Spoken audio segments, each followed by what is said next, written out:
बिस्मिल्लाहिर्रहमानिर्रहीम। अस्सलाम वालेकुम मेरे दोस्तों बुज़ुर्गों, उम्मीद है सब साथ खैरियत से होंगे, जहाँ रहें खुश रहें, आबाद रहें। दोस्तों अल्लाह ताला कुरान मजीद में फ़रमाता है, हमने काफिरों के लिए दुनिया ज़ीनतदार बना दी है और ये लोग मोमिनों के साथ हंसी मजाक करते हैं। हालांकि परहेज़गारों की आखिरत इनसे बेहतर है, परहेज़गार आखिरत में इनसे बेहतर होंगे और अल्लाह जिसे चाहता है बेहिसाब रोज़ी अता करता है। नबी पाक सल्लल्लाहु अलैहि वसल्लम फरमाते हैं कि ये दुनिया काफिरों के लिए जन्नत है और मोमिनों के लिए कैद खाना। सबसे पहले अगर कुरानी आयत और हदीस के तर्जुमे में कोई गलती हो तो अल्लाह के हुज़ूर माफ़ी का तलबगार हूँ, अल्लाह इनकी कमी पेशी माफ़ फरमाए। लेकिन मेरे ये हदीस और कुरानी आयत बताने का मकसद ये है कि एक आम सा मुसलमान देखता है यूरोप तरक्की कर रहा है, यूरोप साइंस पे उबूर हासिल कर रहा है, यूरोप टेक्नोलॉजी में आगे, यूरोप हर चीज़ में हमसे आगे है, हर तरह की टेक्नोलॉजी में हमसे आगे, यूरोप मतलब मेडिकल साइंस में हमसे आगे, हम लोग पीछे हैं। तो हम ये सोचते हैं कि वो हक़ पे हैं। नहीं, वो हक़ पे नहीं है।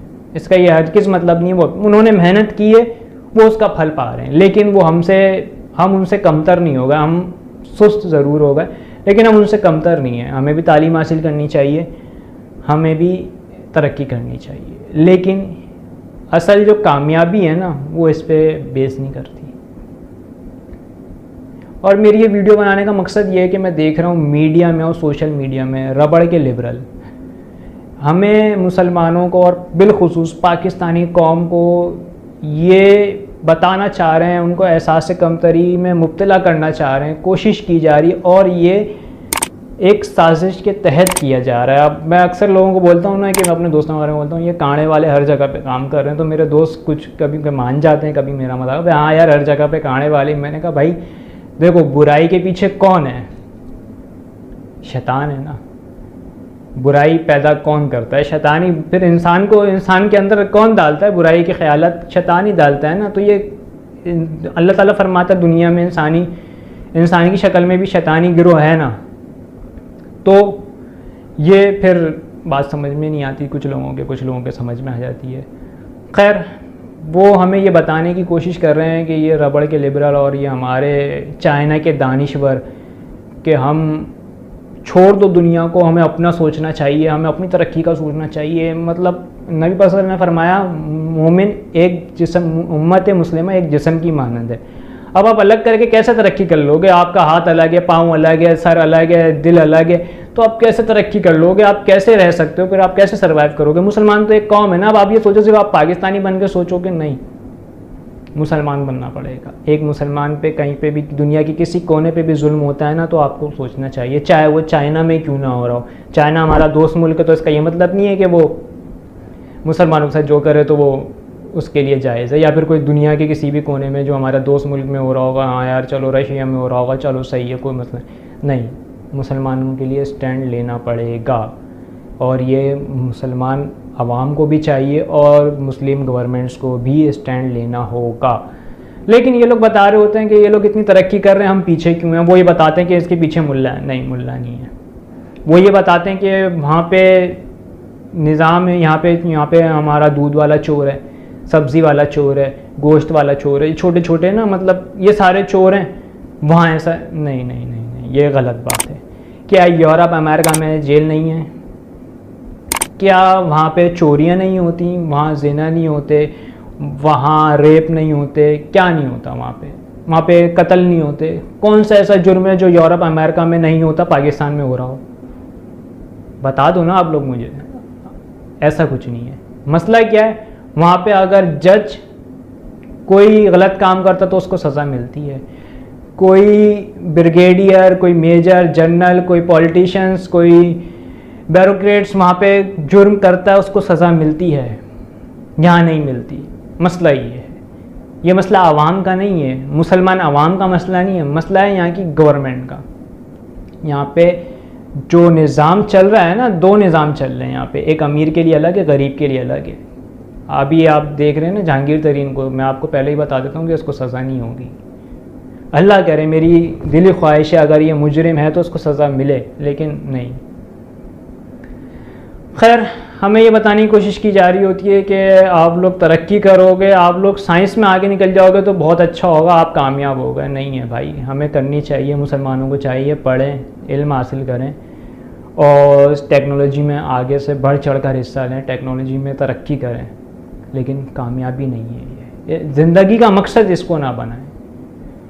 और दूसरी बात ये है कि फिर वो बताते हैं कि हम लोग इसलिए मार खा रहे हैं, इसलिए मार नहीं खा रहे हैं, हम लोग अपने ईमानी जज्बे से खाली होते जा रहे हैं इसलिए मार खा रहे हैं। हम साइंस में आगे नहीं है तो इसलिए मार खा रहे हैं, ऐसा नहीं है। हम ताकत में कम है तो इसलिए मार खा रहे हैं, ऐसा नहीं है।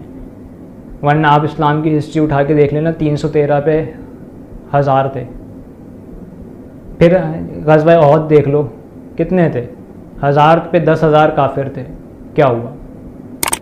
आप स्पेन के फ़तह उठा के देख लो, तारिक बिन ज़ियाद ने कश्तियाँ चला दी थी। आप फ़ारस की फ़तह उठा के देख लो, आप रोम की फ़तह, आप मुसलमानों की तारीख उठा के देखोगे, आप सबके को छोड़ो, साइंस टेक्नोलॉजी की बात करने वाले ना, सबको छोड़ दो।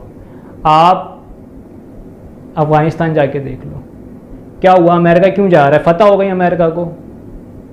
जब ये लोग फ़ौरन बातें बनाना शुरू हो जाएंगे, नहीं ऐसा है वैसा है। रशिया को चलो अब बोलते हैं कि रशिया को पाकिस्तान ने सपोर्ट किया, अमेरिका ने सपोर्ट किया। अब किसने तालिबान को सपोर्ट किया? तालिबान ने फ़तह कहाँ से हासिल कर ली? फ़तह ही है ना यार, तुम लोग कब्ज़ा ही नहीं कर, मतलब मुकम्मल आपका कंट्रोल होगा तो आपकी फ़तह, आपका कंट्रोल मुकम्मल नहीं होगा तो आपकी फ़तह नहीं है। अभी कुछ दिन पहले ही इसराइल ने क्या किया ना, सीज़ फायर क्यों कर रहा है इसराइल को मोहब्बत हो गई है क्या फ़लस्तीनियों से, या रहम आ गया? कैसी बातें करते हो भाई, उसको भी नुकसान हो रहा था। उसने बोला बस, वो मौत से डरते हैं, मरने से डरते हैं, लेकिन मुसलमान लड़ता ही मरने के लिए, मरेगा तो शहीद हो जाएगा। ये लोग, हमारे जो लुंडे के लिबरल हैं, ये इस जज्बे को ख़त्म करना चाहते हैं। असल मकसद ये भी है इनका कि इस जज्बे को, ये जो शहादत का जज्बा है ना, इसको ख़त्म कर दो। ज़िंदगी, दुनिया से मोहब्बत होगी तो ज़िंदगी से मोहब्बत होगी, ज़िंदगी से मोहब्बत होगी तो फिर ये जहाद व्याद कुछ भी नहीं। फिर असल मकसद क्या है? फिर उसके पीछे अब एक और मकसद है, वो क्या है? One world order.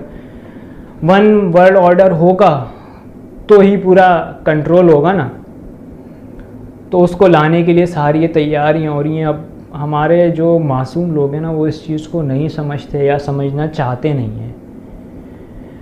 बहरहाल, लेकिन जो आजकल के लुंडे के दानिश्वर हैं ना, तो मैं उन लोगों को बताना चाहता हूँ कि अल्लामा इकबाल ना, जब हम ग़ुलामी में थे ना, मतलब अंग्रेज़ हम पे काबिज़ था, तब उन्होंने कहा कि तू यूरोप की ग़ुलामी पे हुआ मजबूर कैसे, मुझे शिकवा तुझसे है यूरोप से नहीं। ये अल्लामा इकबाल जब कह रहे हैं, जब हम पे यूरोप काबिज़ था, ब्रिटिश हम पे काबिज़ था। अल्लामा इकबाल क्या कहते हैं? काफिर है तो है शमशीर पे भरोसा, मुसलमान है तो बेदेख लड़ता है सिपाही। अल्लाह को पामर्दी है, मोमिन पे भरोसा, इब्लीस को है यूरोप की मशीनों का सहारा। क्यों कह रहे हैं अल्लामा इकबाल? उस वक्त हम बहुत बुरे हालात में थे। क्यों वो हमारी बता रहे हैं कि भाई ऐसा नहीं है। बहुत से लोग समझते हैं यार मुसलमान, अभी कोरोना के हवाले से बात चली थी तो वो चिप वाली बात हो रही थी कि चिप, तो बहुत से दानिश्वर निकल के आया था कि यार तुम में चिप लगा के होगा क्या? चिप है नहीं है वो एक अलग मसला है, वो मुझे नहीं पता, लेकिन अगर इस तरह का कुछ भी है तो वो ये बताना चाह रहे हैं कि तुम लोग हो कौन? वो भाई, ये जो मुसलमान है ना, मोमिन है, ये भले जितना भटका हुआ क्यों ना हो, लेकिन मोमिन जब जागता है ना तो फिर बहुत ख़तरनाक है कुफ़ार के लिए। खैर, मेरी बात किसी को बुरी लगी हो, मैं कहीं पे कुछ गलत कह गया हूँ तो अल्लाह के हुज़ूर माफ़ी का तलबगार हूँ। मुझे दुआओं में याद रखिएगा और अपना बहुत ख्याल रखिएगा। अल्लाह हाफ़िज़।